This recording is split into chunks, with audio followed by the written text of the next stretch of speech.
ప్రభునందు ప్రియమైన సోదర సహోదరులకు క్రీస్తు నామములో మీకు వందనాలు శుభాలు తెలియచేస్తున్నాను. ప్రియులరా, మరొకసారి దేవుడు మనందరి జీవితాల్లో మరొక నూతన దినము అనుగ్రహించినందుకు దేవునికి ఎన్నో స్తుతులు స్తోత్రాలు చెల్లిస్తున్నాను. ప్రతి రోజు కూడా ఒక క్రొత్త దినాన్ని దేవుడు మనకు అనుగ్రహిస్తున్నారు. How great God is! దేవుడు ఎంత గొప్పవాడో ఒకసారి ఆలోచించేయండి. మన జీవితాల్లో న్యూ బ్రాండ్ డే, ప్రతిరోజు కూడా నూతన దినం అనుగ్రహించడం అనేది చాలా చాలా ఆశీర్వాదకరం. మనం ఎన్నో ఆయన పనులు చేయటానికి దేవుడు మన జీవితాల్లో ఈ యొక్క సమయాన్ని ఇస్తున్నాడనేటువంటి సంగతి మనము గ్రహించాలి. ప్రియులరా, మీ అందరికీ కూడా మరొకసారి క్రీస్తు యేసు నామములో వందనాలు తెలియచేస్తున్నాను. నేను ఈ వీడియో షార్ట్ మెసేజ్ ద్వారా మిమ్మల్ని కలుసుకోవడము సంతోషంగా భావిస్తున్నాను. దేవుడు మనలను దీవించి ఆశీర్వదించును గాక. ఈరోజు మరొక వాక్య భాగము చేత మనము ధ్యానం చేద్దాం, దీవించబడదాం, ఆశీర్వదించబడదాం, బలపరచబడదాం. అపోస్తుల కార్యముల గ్రంథము 4వ అధ్యాయము 31వ వచనం మనము చదువుకుందాం. చూడండి, అపోస్తుల కార్యముల గ్రంథము 4వ అధ్యాయము 31వ వచనము. వారు ప్రార్థన చేయగానే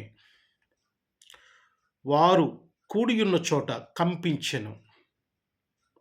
అప్పుడు వారందరూ పరిశుద్ధాత్మతో నిండిన వారై దేవుని వాక్యమును ధైర్యముగా ప్రకటించిరి అనే మాట మనం చూస్తున్నాం. వారు ప్రార్థన చేయగానే అంటాడు. ఎవరు వారు అంటే అపోస్తులు. ఇక్కడ ముఖ్యంగా అపోస్తులు చాలా మంది 12 మంది ఉన్నారు. 12 మందిలో ఎక్కడున్న వారు ఎవరంటే పేతురు, యోహాను అనే ఈ ఇద్దరు అపోస్తుల గురించి మనం మాట్లాడుకుందాం. వీరిద్దరు కూడా ఇక్కడ ఈ యొక్క సందర్భంలో ఉన్నారు. వారు క్రీస్తు సువార్త ప్రకటించేటప్పుడు అక్కడ స్థానికంగా వ్యతిరేకత ఎదురైంది. యెరూషలేము ఆ చుట్టుపక్కల ప్రాంతాల్లో వీరు సువార్త ప్రకటిస్తున్నప్పుడు వారికి వ్యతిరేకత ఎదురైంది. చాలా పెద్ద వ్యతిరేకత ఎదురైంది. అప్పుడు వీరు చేసిన పని ఏంటో తెలుసా?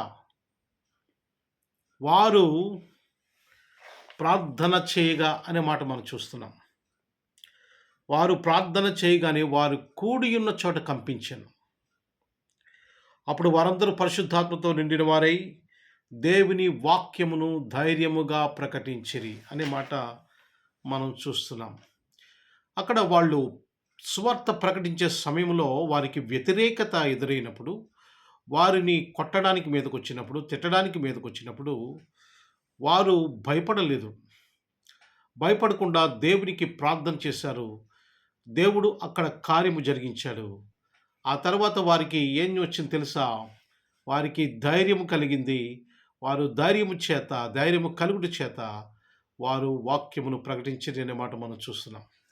ప్రియులరా, ఇక్కడ మీకు చెప్పబోయేటువంటి ఈ ఆత్మీయ సత్యము దేవుడు తన సందేశం ద్వారా ఏమి మాట్లాడబోతున్నాడంటే, ప్రార్థించుట ద్వారా మనకి ధైర్యము కలుగుతుంది అనే మాట ఇక్కడ మనకి స్పష్టంగా అర్థమవుతుంది. ఇక్కడ పేతురు, యోహాను అపోస్తులు, మిగతా వారు అక్కడ ఉన్న వారందరూ కూడా ఎప్పుడైతే వారికి వ్యతిరేకత ఏర్పడిందో, ఎప్పుడైతే వారికి చాలా కఠినమైనటువంటి మాటలు ఎదురుగా తగులుతున్నాయో, వారు ధైర్యము కోల్పోకుండా ప్రార్థన చేశారు.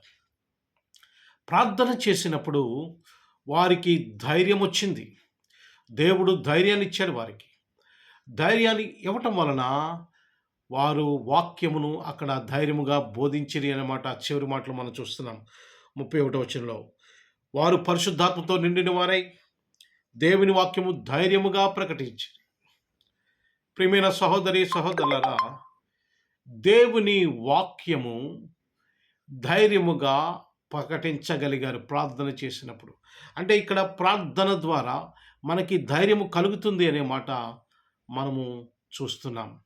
దేవుడు వాక్యం ద్వారా మనకి ఇచ్చేటువంటి సందేశం ఏంటంటే, ప్రార్థించడం ద్వారా మనకి ధైర్యం కలుగుతుంది. ప్రియమైన సహోదరి సహోదరులారా, ఈ రోజున ధైర్యము కోల్పోతున్నారు చాలామంది. చాలామంది జీవితాల్లో ధైర్యం ఉండడం లేదు. సమస్యలను ఎదుర్కోలేకపోతున్నారు. కష్టాలను ఎదుర్కోలేకపోతున్నారు. జీవితంలో ఎదురయ్యేటువంటి అనేక సవాళ్లను ఎదుర్కోలేకపోతున్నారు, పరిష్కరించుకోలేకపోతున్నారు. కృంగిపోతున్నారు, వేదన పడిపోతున్నారు, దుఃఖపడిపోతున్నారు. వారు నిర్జీవమైపోతున్నారు. No courageousness in the minds of the people because of the problems what they face. వారు ఎదుర్కొనేటువంటి సమస్యలను బట్టి ధైర్యాన్ని కోల్పోతున్నారు. ప్రియమైన సహోదరి, సహోదరులు, courageousness, courage is the attitude of God and timidness is the attitude of Satan. ధైర్యము దేవుని లక్షణము, భయపడ్డము సాతాను లక్షణము, లోక సంబంధమైనది. కనుక ఈ రోజున చాలామంది జీవితాల్లో ధైర్యం కోల్పోయి వారి ప్రాణాలను వారే తీసేసుకుంటున్నారు. జీవితము చాలించుకుంటున్నారు. జీవితాన్ని వారు వ్యర్థం చేసుకుంటున్నారు చాలామంది. కనుక ఈరోజు దేవుని వాక్యము ద్వారా మీకు చెప్పేటువంటి సత్యం ఏంటో తెలుసా? The truth is you must make the habit of to pray God every day. Then you will have the courage. ఇక్కడ అపోస్తులు వాళ్ళకి ఎప్పుడైతే ప్రాబ్లం ఎదురైందో వారు ప్రార్థన చేశారు, వారికి ధైర్యం కలిగింది, వారు ధైర్యంతో వాక్యం బోధించారు.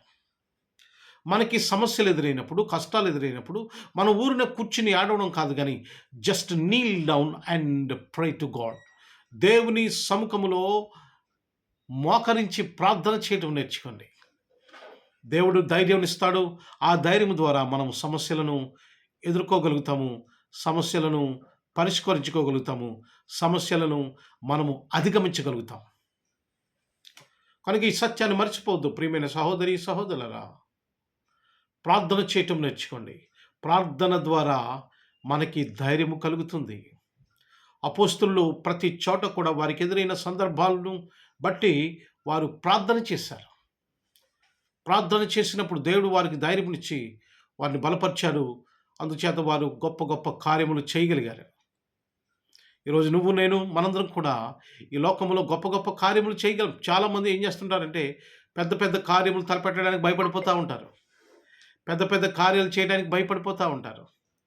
భయపడవలసిన అవసరం లేదు. ప్రియమైన సహోదరి, సహోదరులారా, God will give you the courage.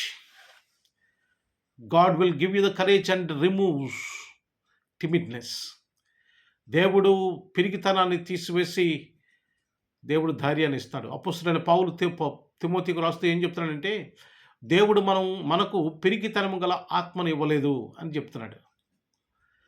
తిమోతికి ఏం చెప్తున్నాడంటే పౌలు, దేవుడు మనకు పిరికితనం గల ఆత్మను ఇవ్వలేదు అంటే ధైర్యము గల ఆత్మను ఇచ్చాడని దాని అర్థం. కనుక ప్రియమైన సహోదరి, సహోదరులారా, ప్రార్థన చేయడం అలవాటు చేసుకోండి. ధైర్యం ఇస్తాడు దేవుడు. ఆ ధైర్యముతో మనము ఎటువంటి సమస్యలైనా ఎదుర్కోగలుగుతాం. ఈరోజు సమాజంలో చూస్తున్నది ఇదే. చాలామంది జీవితాల్లో ధైర్యం ఉండట్లేదు. బ్రతుకు మీద భయపడిపోతున్నారు. ఈ బ్రతుకు ఎలా జీవించాలి, ఈ సమస్యలు ఎలాగ మనం అధిగమించాలి, ఈ కష్టాలు మనం ఎలా గట్టెక్కాలి అనేటువంటి ఆలోచన చేసుకుని ధైర్యం కోల్పోతున్నారు చాలామంది. కానీ దేవుని యొక్క వాక్యం ఏం సెలవిస్తుంది తెలుసా? No need to fear at all, but just make habit of prayer to God. దేవునికి ప్రార్థన చేయడం అలవాటు చేసుకోండి. God will give you the courage and to overcome the situations what you face. నువ్వు ఎదుర్కొనే పరిస్థితులను ఎదుర్కోవడానికి, జయించడానికి దేవుడు మనలను ధైర్యపరుస్తాడు. ప్రార్థన ద్వారా ధైర్యం కలుగుతుంది. ధైర్యంతో మీరు ఏ సమస్యనైనా జయించగలుగుతారు. God bless you all. దేవుడు మిమ్మల్ని దీవించి ఆశీర్వదించి. ప్రార్థన చేసుకుందాం. నాతో పాటు మీరు తల్ల వంచి కళ్ళు మూసుకోవాలని మీకు మనవి చేస్తున్నాను. ప్రేమ స్వరూపి గొప్ప దేవ, మీ నామానికి వందనాలు, స్తోత్రాలు, స్తుతులు చెల్లిస్తున్నాను. ఇదిగో ప్రభువా, మమ్మలను ప్రేమించి, దీవించి, ఆశీర్వదించి, బలపరిచి ఇచ్చిన అవకాశం కొరకు వందనాలు. ఈ ఉదయకాల సమయంలో మీ సముఖానికి వస్తున్నాము. ప్రభువా, మా ప్రార్థన విజ్ఞాపనలు మీరు స్వీకరించి వాటికి పరిష్కారం అనుగ్రహించమని కోరి ప్రార్థన చేస్తున్నాను. ఈరోజు ధైర్యం లేక చాలామంది ప్రభువా వారి జీవితాలు చాలించుకుంటున్నారు. అటువంటి వారికి ధైర్యం ఇవ్వండి ప్రభువా. జీవితంలో ఎటువంటి సవాలు ఎదురైనా, ఎటువంటి కష్టం ఎదురైనా, ఎటువంటి ఇబ్బంది ఎదురైనా వాటిని జయించడానికి కావలసిన ధైర్యము అనుగ్రహించమని, దీవించమని, ఆశీర్వదించమని, బలపరచమని కోరి ప్రార్థన చేస్తున్నాను. ఘనత మహిమ ప్రభావములు పొందండి. ఈ వీడియో ద్వారా ఎవరైతే ఈ వాక్యాన్ని వింటున్నారో ప్రతి వారిని కూడా ప్రేమించి దీవించి ఆశీర్వదించమని, బలపరచమని, మీ దీవెనలతో నింపమని, ఆత్మీయ ఆశీర్వాదాలతో నింపమని యేసు పరిశుద్ధ నామమున అడిగి వేడుకుంటున్నాము తండ్రి. Amen, amen, amen. God bless you all. దేవుడు మిమ్మల్ని దీవించి ఆశీర్వదించును గాక.